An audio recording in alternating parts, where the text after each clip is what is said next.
Wyandotte Books published a new edition of One Man's Christmas by Hale with some expanded material in 2015.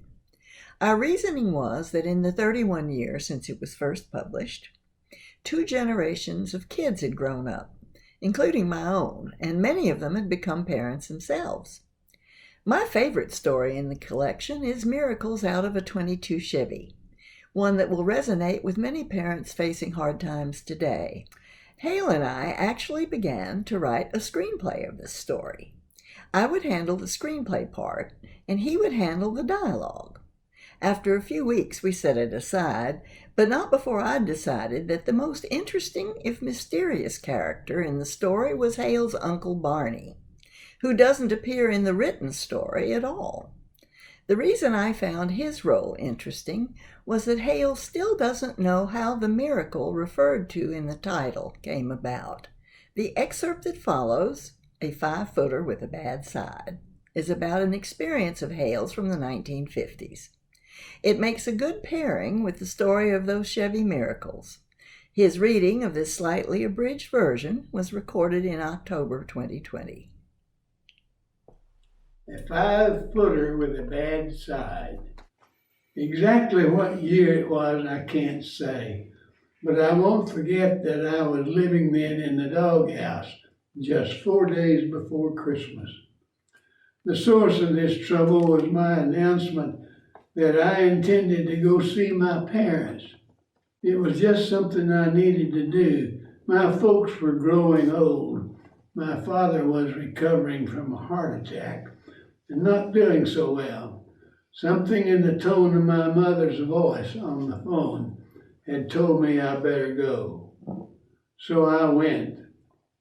And when I arrived, I was shocked by the atmosphere in their house. The very air in those rooms seemed heavy and troubled. In normal times, this was a busy, talkative couple, but I found them subdued, almost silent. And they said, "Oh, don't worry, they'd be okay." It was simply that lately a lot of things hadn't been going right. There'd been trouble with the car. My father's little bedside radio had gone on the blink, and you know how he is about that radio. A good neighbor across the street had died, things like that. And they hadn't put up a tree. Didn't they intend to have a Christmas tree?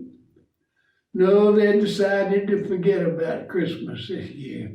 With only the 2 of them there, fixing up for the holiday didn't seem worth the trouble. The next morning early, I had my overnight bag zipped up and was ready to go home when I made my little speech of how I hated to leave so close to Christmas when they weren't feeling well. They said, "No, you go on, back to your wife and kids, where you belong." Maybe those last 3 words made it clear to me where I really belonged on that day. I dropped my bag and said I'd return in an hour. I drove away and found a fella selling Christmas trees on a vacant lot. He didn't have many left, but I got a 5-footer with a bad side. Back at the house, I put the bad side of the tree to the wall, and it looked all right. Next, I went back out and ranged around and bought presents, cheap ones, but quite a few. I was looking mainly for volume. Some were joke gifts, like the necktie. My father was a dresser and loved nice ties. In a variety store, I found this loud job with red, white, and blue stripes, and it made me grin, so I bought it. Also, I had grabbed the radio and taken it to a repair shop in the neighborhood and told the shop man I needed it fixed fast, and I mean right now. He looked at it and said he couldn't do that, but he could sell me a new one for a nice price. And he did. Along about dark, I plugged in the tree, turned down the lights in the living room, and I said, "Okay, folks, gather round. Santa Claus has come and we're gonna have Christmas." My plan was that we could sing together, maybe Silent Night, before we opened gifts. We used to do that when I was a kid. We were a singing bunch, but I canceled the singing because I decided I'd never get past mother and child without bawling like a hungry baby. I'd love to tell you that playing Santa Claus for my parents was a great success, which was not the case, but it wasn't a failure either. They went along with it and said all the right things and smiled a lot. The next morning when I went out to the car to leave, they both walked out with me, and they were talking and laughing about the presents.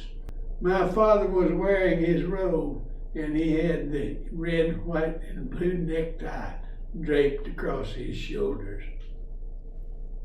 I got home 24 hours late, so I was still in the doghouse, but I've always been glad I took that flying Santa Claus trip, because what I didn't know, none of us knew then, was that my mother already had a cancer that would soon kill her, and I would never again see both my parents together at Christmas.